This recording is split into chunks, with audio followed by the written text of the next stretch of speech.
इंसान का चिड़चिड़ा होना एक आम बात है। मैं दोस्तों एक रियल स्टोरी सुनाने वाला हूँ। जो स्टोरी है वो है अलवर गांव की। अलवर गांव में जो है अनामिका नाम की एक लड़की रहा करती थी। पढ़ाई में बहुत ही कमज़ोर थी। इसी का कारण था कि गांव वाले उनका मजाक करते थे। यानी कि वो एक गरीब घर के थे लेकिन वैश्य और जो है शिक्षित परिवार से थे। यानी कि गरीब थे लेकिन पढ़े लिखे थे। अब दोस्तों क्या होता है, उस गांव के पास ही एक और नया गांव बसा हुआ था। उस गांव में एक स्कूल था जहां पर अनामिका डेली पढ़ने जाया करती थी। तो दोस्तों क्या होता है इस कहानी में, बहुत ही इंटरेस्टेड और रियल कहानी है। इस कहानी को आप लोगों को एंड तक वॉच करना है, क्योंकि इस कहानी से आप लोगों को सीख के साथ साथ कुछ नया सीखने को भी मिलेगा। तो दोस्तों चलिए स्टार्ट करते हैं इस इंटरेस्टेड कहानी को। तो अनामिका जो है 1 वर्ष की होती है तो घुटुओं के बल पर चलना सीख जाती है।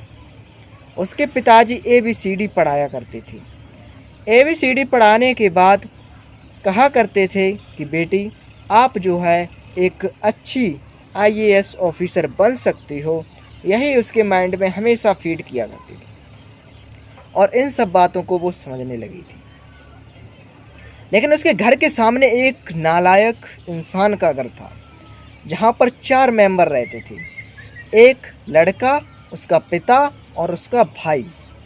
ये चारों का ग्रुप था और ये बहुत ही गलत नेचर के थे।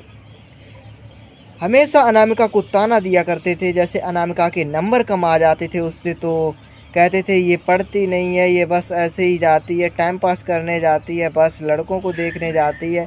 इस प्रकार के जो है उसके एलिगेशंस लगाया करते थे। अब एलिगेशन तो लगा देते थे लेकिन उसका रीज़न नहीं बता पाते थे, जो कि एक रियल होना चाहिए। अब दोस्तों क्या होता है, एक दिन की बात है जब अलवर गांव में जो है शिवांगी कहा करते थे इस लड़की को। जो लड़की है एक गरीब घर की है, उसे शिवांगी भी बचपन में बोला करते थे। तो दोस्तों क्या करती है, शिवांगी स्कूल जाती है। स्कूल जाने के बाद वह पहली बेंच पर बैठ जाती है। जैसे ही रोहित आता है, रोहित जो पड़ोसी था, सामने घर था उसका, वो हमेशा ताने मारता था, उसका घर ही बेकार था। वो कहता है ये देखो पहली बेंच पर बैठेंगी और नंबर 0/0 लाती हैं। उसे बहुत बुरा लगा और वह उस दिन से काफ़ी मेहनत करने लगी थी, क्योंकि उसके पास मोबाइल नहीं था। आजकल टेक्निकल नॉलेज इतनी बढ़ चुकी है कि लोग वाग जो है टेक्निकल चीज़ का यूज करके खुद को सक्षम बना लेते हैं। AI जैसी पावर चल चुकी है जिससे आप लोग खुद का बिजनेस भी स्टार्ट कर सकते हो, खुद की इंडस्ट्री भी लगा सकते हो, इतना पावर है उसमें। लेकिन दोस्तों वहाँ पर जो है उसके पास फ़ोन ही नहीं था शिवांगी के पास। शिवांगी क्या करती है, वह अपने जो है स्कूल में फर्स्ट और टॉपर आने के लिए भरसक प्रयास करती थी, लेकिन जो है उसे नोट्स नहीं मिल पाते थे। पूरा क्लास उसे जलता था, क्योंकि वह गरीब थी और लोग थे वो थोड़े पैसे में सही थे, इसीलिए उसका मजाक उड़ाया करते थे। लेकिन एक दिन ये मजाक उनके आंसुओं में तब्दील हो गया। तब की बात मैं करने वाला हूँ, तो सुनते रहिए इस कहानी को। तो दोस्तों क्या होता है, उसके पिताजी मेहनत करते हैं, खेती करते हैं ढंग से और इतना पैसा कमा लेते हैं कि जिससे कि उसकी पढ़ाई में कोई भी विविधा नहीं उत्पन्न हो। बस इतना ही काम था उसके पिता का, और बस अब काम रह गया था शिवांगी का, जो IAS ऑफिसर का सपना था उसे पूरा करने का। तो दोस्तों क्या होता है, वह भरसक प्रयास करने लगी। 12 घंटे डेली पढ़ा करती थी, डेली पढ़ा करती थी, अपने स्कूल में टॉप आने लगी थी। स्कूल की तो बात छोड़िए, जो टीचर ब्लैक बोर्ड पर सवाल लगाते थे वह सवाल वो चंद मिनटों में ही कर देती, चंद मिनटों में कर देती थी। घंटों के सवाल को मिनटों में सॉल्व करती थी। उसका दिमाग कहाँ से आया सोचिएगा। जब वह 12 घंटे पढ़ती थी लेकिन उसे सॉल्यूशन निकालने में आधा टाइम व्यस्त हो जाता था।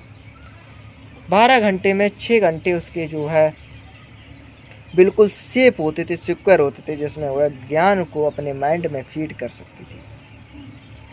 दोस्तों क्या होता है, एक दिन रोहित ने पूछा कि ऐसा आप क्या करते हो, आप इतने एकदम से होशियार कैसे हो गए हो। अब तो मुझे भी ताने पड़ने लगे हैं घर से, मेरे पिताजी मुझे डांटते हैं, पिटाई भी करते हैं कि शिवांगी जो है इतनी तुझसे आगे कैसे निकल गई। और अब वो आपसे जलना भी बंद कर दिए हैं। शिवांगी बोलती है, जब कुछ अच्छे काम करके दिखाओ तो लोग खुद ब खुद जलना बंद कर देते हैं, खुद ब खुद साथ खड़े हो जाते हैं। उसे कोई ऐतराज़ नहीं था, उसकी इंसल्ट करते थे वो लोग, इस बात का उसे कोई ऐतराज़ नहीं था। दोस्तों, उसका सपना जो था IAS का था, उसने इंटरमीडिएट उत्तीर्ण की, वो भी 90% मार्क्स से। वहीं रोहित के मार्क्स 65% आए थे। 65% बहुत ही मिनिमम थे उसके हिसाब से।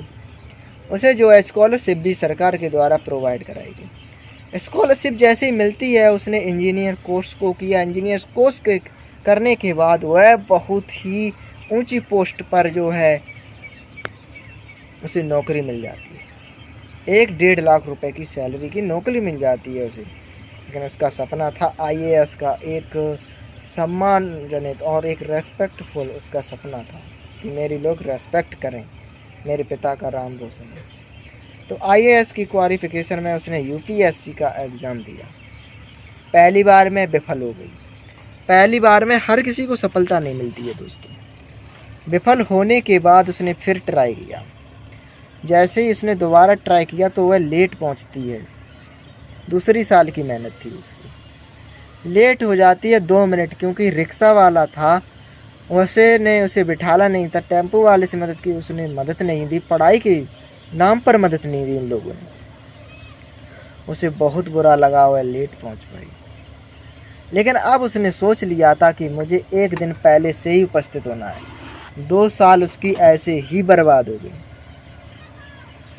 रोहित जो कि समझ रहा था कि वो काफ़ी इंटेलिजेंट, उसकी केयर और उसकी रेस्पेक्ट करने लगा, लेकिन अंदर ही अंदर जलता था उससे।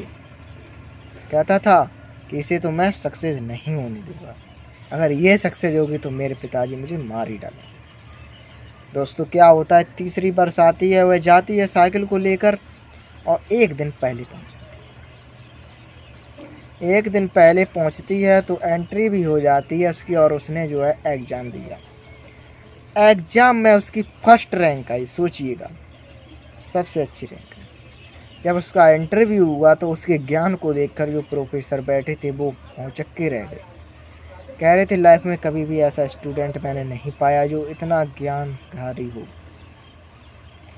उसकी आंखें, उसके हावा, उसकी बॉडी लैंग्वेज की देखकर सभी लोग अट्रैक्टिव थे उससे, और उसे जो है IAS ऑफिसर का पद मिल जाता है। यह खबर जैसे ही उसके गांव को पता चलती है तो उसके गांव वाले शर्म से नज़रें झुका लेते हैं। हालांकि जो लोग जलते थे उससे वो लोग झुका लेते हैं नज़रें शर्म से, बाकी लोगों को और कोई मतलब नहीं था। उन्हें सिर्फ अच्छा लगा कि हाँ, मेरा गांव का नाम रोशन किया इस बच्चे ने। तो दोस्तों, करने से बहुत कुछ किया जा सकता है। तो मैं चाहता हूँ आप लोग भी कुछ करके दिखाओ। अरे कुछ नहीं हो तो आप लोग इनकम करके दिखाओ, कुछ ना कुछ। बस व्यर्थ में समय मत गवाओ। ये जो कीमती समय है ये बहुत इम्पोर्टेंट है आप लोगों के लिए। अगर आप लोगों ने इसे अच्छे से सैक्रिफाइस नहीं कर पाया है तो आप लोग अब आज से करना स्टार्ट करो ना। आज से आइडिया लगाओ, कुछ सोचो जो आज तक हुआ ही ना हो, वहाँ से स्टार्ट करो अपनी जर्नी को, और आप भी एक दिन सफल इंसान बन सकते हो। तो इस वीडियो से अगर आप लोगों को कुछ सीख मिली हो, कभी जलना मत सीखिए। जलना, घमंड करना बस यही सिखाती है कि इंसान खुद को संतुष्ट कर लेता है कि हाँ, वो बहुत ज्ञानी है। ऐसा होता है उन घमंडी लोगों में जो घमंड दिखाते हैं। आप लोगों को घमंड नहीं दिखाना है। जो आपसे कम ज्ञानी है, जो आपसे कम इंटेलिजेंट है, उन्हें तो आप लोग नेगेटिव रूप से मत लीजिए, उन्हें भी सकारात्मक रूप से लीजिए कि हाँ, ये भी कुछ करेंगे आगे बढ़कर। तो बस इतना ही कहना चाहता हूँ। इस वीडियो को अपने दोस्तों तक शेयर कर दो जिससे कि वो भी कुछ सीख ले। बाय बाय, टेक केयर, मिलेंगे नेक्स्ट वीडियो में।